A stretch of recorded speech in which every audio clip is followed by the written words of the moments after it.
सम्माननीय सभामुख महोदय, मन्त्रालयको विनियोजन शीर्षकमाथि छलफल गरिरहँदा माननीय दुर्गा पौडेल, माननीय सञ्जय कुमार गौतम, माननीय जीत छिरिङ लामा र माननीय प्रेम सुवलज्यूहरूबाट यस मन्त्रालयको बजेट शीर्षक नम्बर 337, 33700, 33702, 3370012 शीर्षकमा रकम कटौती गरी क्रमशः ₹1 कायम गरियोस् भनी खर्च कटौतीको प्रस्ताव पेश गर्नुभएको छ र त्यस सन्दर्भमा आफ्ना धारणाहरू उहाँहरूले राख्नुभएको छ। साथै भौतिक पूर्वाधार तथा यातायात मन्त्रालयको शीर्षक अन्तर्गत बजेट विनियोजन अन्तर्गत उहाँहरूले धेरै कुराहरू राखिसके पछाडि छलफल हुँदाखेरिमा यस सम्मानित सदनको बैठकमा साह्रै धेरै माननीय सदस्यहरूले भाग लिएर आफ्ना धारणाहरू, आफ्ना सुझावहरू, आफ्ना जिज्ञासाहरू राख्नुभएको छ र उहाँहरूले राख्ने क्रममा खास गरेर भौतिक पूर्वाधार यातायात मन्त्रालय अन्तर्गत समयमै काम सम्पन्न नभएको, गुणस्तरहीन कामहरू हुँदै गरेको र कार्यान्वयन गर्ने निकायलाई कारबाही नगरिएको, समयमै काम सम्पन्न नभएको, पूर्व पश्चिम राजमार्गलाई यथोचित ध्यान नदिएको बजेटमा, राष्ट्रिय गौरवको आयोजनामा द्रुत गतिमा काम नभएको, सुरुङ मार्ग निर्माणमा ध्यान पुर्याउनु पर्ने, रेल सञ्चालन नभएको र रेल र पानी जहाज सञ्चालन आवश्यकता प्राथमिकतामा पर्नु हुँदैन र क्षेत्रीयताको प्राथमिकताको आधारमा सन्तुलन बजेट र कार्यक्रमहरू नआएको र छुट्याइएका आयोजनाहरूमा पनि पर्याप्त बजेट विनियोजन नभएको, कार्यक्रमिक र बजेटको हिसाबले प्रादेशिक सन्तुलन मात्र भएन, परम्परागत ढङ्गले विकास आयोजनाहरूलाई निरन्तरता नदिएको, समयमै निर्माण कार्य सम्पन्न गर्न ध्यान दिनु पर्दछ। खास गरेर कर्णाली प्रदेश र 2 नम्बर प्रदेशमा योजनाको सोसल प्याकेज ल्याइयोस्, सडक सुधारमा ध्यान दिइयोस्, विद्युतीय यातायात तथा सार्वजनिक यातायातलाई व्यवस्थित गरियोस् र निर्वाचित तथा समानुपातिक सांसदहरूलाई बीचमा विभेद गर्ने कार्यक्रमहरू ल्याइएको र स्वाभाविकले सांसदज्यूहरूले आफ्नो निर्वाचन क्षेत्र र आफ्ना जिल्लाको विकासलाई ध्यान दिँदै आफूले माग गरेका आयोजनाहरूलाई समाविष्ट नयाँ कार्यक्रममा गर्न नसकिएको जस्ता अभिव्यक्ति सहित छलफलमा थुप्रै माननीय सदस्यज्यूहरूले सहभागी भई चिन्ता जाहेर तथा आफ्ना धारणा र सुझावहरू राख्नुभएको छ। छलफलमा सहभागी हुनुहुने खर्च कटौतीको प्रस्तावदेखि लिएर सबै माननीय सदस्यज्यूहरूलाई म मन्त्रालयको तर्फबाट, मेरो तर्फबाट हार्दिक धन्यवाद र आभार व्यक्त गर्न चाहन्छु।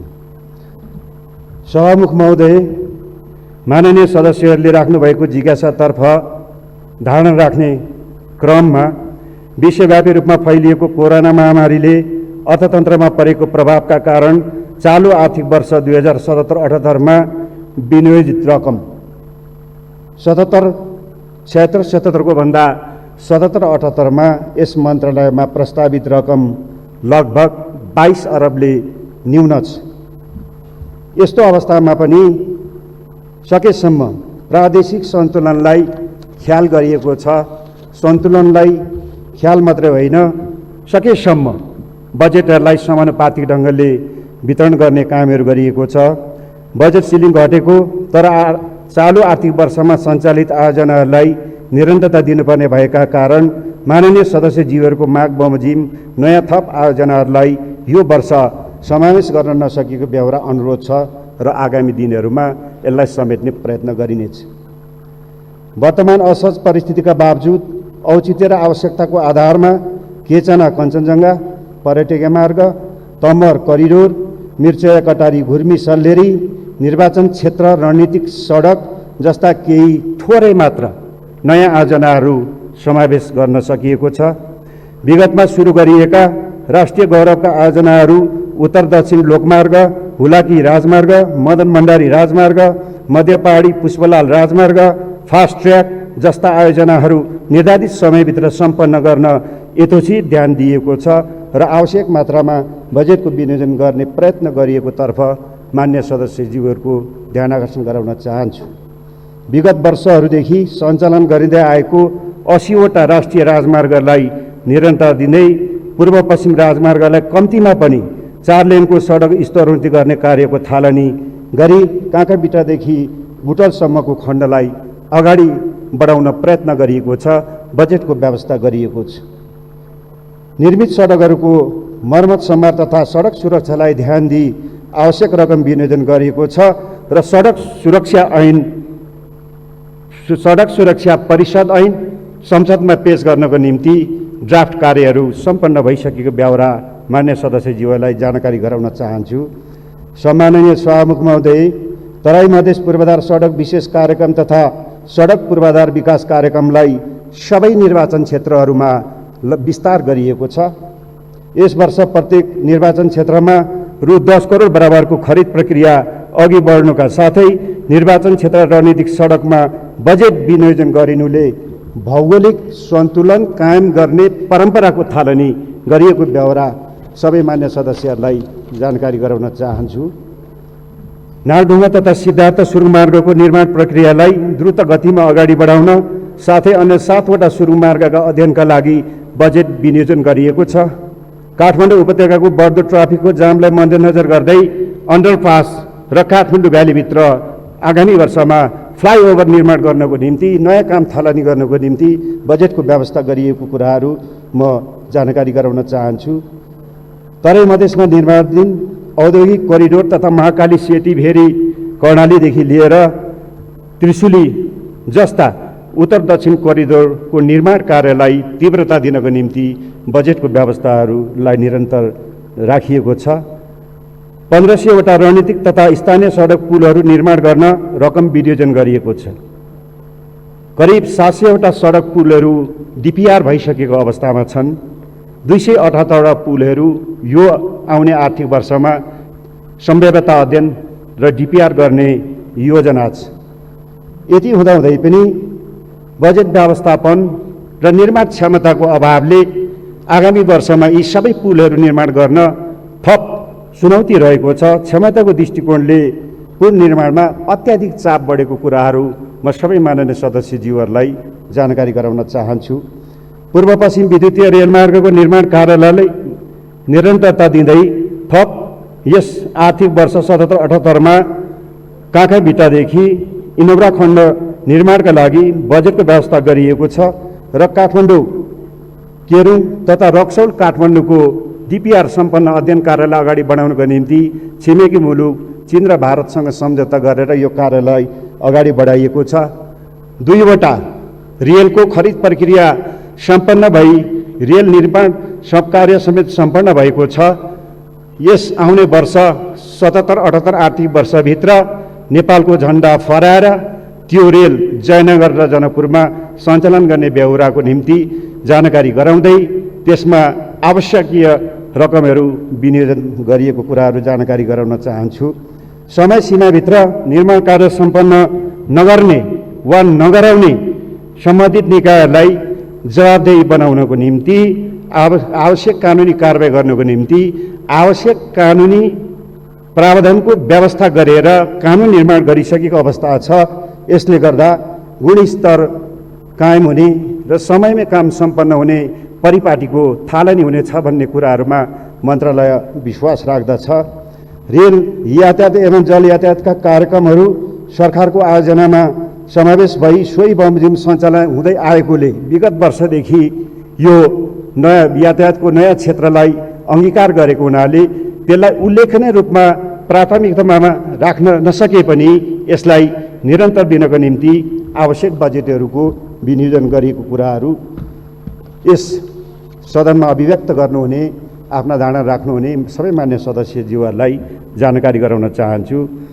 सार्वजनिक यातायातलाई व्यवस्थित गर्न, ऐन निर्माणको व्यवस्था गर्न राष्ट्रिय सभाबाट पारित भई सार्वजनिक यातायात प्राधिकरण विधेयक यस सम्मानित सभा समक्ष टेबल गरिसकेको छ र यसलाई यो जति छिटो पारित हुन्छ यसले सार्वजनिक क्षेत्रका यातायातलाई व्यवस्थित गर्ने कुराहरू मन्त्रालयले कार्ययोजना बनाई तत्सम्बन्धमा बजेट समेतको व्यवस्था गरेको छ र यसै अन्तर्गत सार्वजनिक रूपले विद्युतीय बसहरू विद्युतीय यातायातका साधनहरूलाई प्रवर्तन गर्ने सोच र कार्यक्रम मन्त्रालयको रहेको कुराहरू जानकारी गराउन चाहन्छु।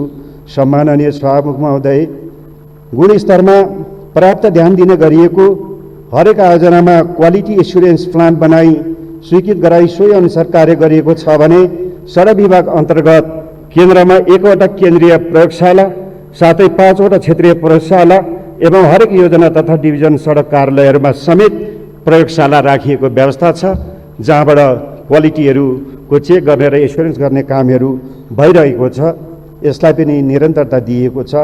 संभाव्यता अध्ययन, विस्तृत अध्ययन र वातावरणीय अध्ययन गरेर मात्र निर्माण कार्य सुरु गर्नुपर्ने, बोलपत्रहरू आह्वान गर्नुपर्ने व्यवस्थालाई नियमावलीमै व्यवस्था गरिएकोले अब पूर्व तयारीको कमीका कारणबाट आयोजनामा कार्यान्वयनमा ढिलाइ नहुने कुरामा म माननीय सांसदज्यूहरूलाई आश्वस्त दिलाउन चाहन्छु।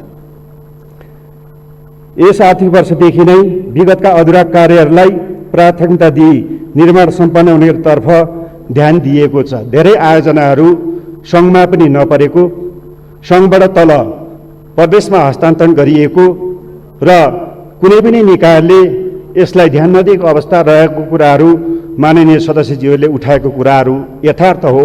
यसलाई अब आउने वर्षहरूमा व्यवस्थित गर्नेतर्फ मन्त्रालयको ध्यान गएको छ भन्ने कुराहरू प्रश्न पार्न चाहन्छु। यातायातमा भनिएको सिन्डिकेट खारेजी भइसकेकोले स्वतन्त्र रूपमा व्यवसायहरूले व्यवसाय गर्ने वातावरण भइरहेको एवं सेवा प्रवाहको स्तरमा क्रमशः सुधार भइरहेको व्यवहार समेत यस सम्मानित सदनमा अनुरोध गर्न चाहन्छु। सडक विभाग अन्तर्गतको यान्त्रिक महाशाखा हेभी इक्विपमेन्ट डिभिजनहरूलाई प्रभावकारी बनाइएको छ। सडक निर्माण तथा मर्मतमा आवश्यक पर्ने मेसिन उपकरणहरूको कमी हुन नदिन प्रत्येक वर्ष थप उपकरणको व्यवस्था गरिएको छ। त्यसको निम्ति पनि आवश्यक बजेटको व्यवस्था गरिएको छ र यस्ता उपकरणहरू निजी क्षेत्रले चाहँदाखेरिमा निजी क्षेत्रलाई पनि भाडामा उपलब्ध गराउनु पर्छ भन्ने नीतिहरू स्पष्ट तय गरिएको छ। अन्त्यमा सम्माननीय सभामुख महोदय, मैले खर्च कटौती प्रस्तावदेखि छलफलमा उठेको कुराहरूलाई धेरै उठेको कुराहरूलाई समष्टिगत रूपमा प्रश्न पार्ने जमर्को गरेको छु। मन्त्रालयको धारणाहरू राख्ने जमर्को गरेको छु र यति राखिसके पछाडि सभाले माननीयज्यूहरू जसले खर्च कटौतीको प्रस्ताव संसदमा दर्ता गर्नुभयो र छलफलमा आएको छ, म उहाँहरूलाई सविनय अनुरोध गर्न चाहन्छु, यति प्रष्ट रूपमा मन्त्रालयबाट यहाँले राखेको जिज्ञासा र खर्च कटौतीको प्रस्तावको आधारलाई स्पष्ट पारिसके पछाडि अब ढुक्क हुनुभयो होला, आफू स्पष्ट भएको महसुस गर्नुभयो होला भन्ने मेरो बुझाइ छ। त्यसो भएको हुनाले उक्त खर्च कटौती प्रस्तावहरूलाई फिर्ता लिएर सहयोग गरिदिन हुनको निम्ति सबै खर्च कटौतीको प्रस्ताव राख्नुहुने माननीय सदस्यहरूलाई मन्त्रालयको तर्फबाट मेरो तर्फबाट हार्दिक अनुरोध गर्न चाहन्छु। धन्यवाद।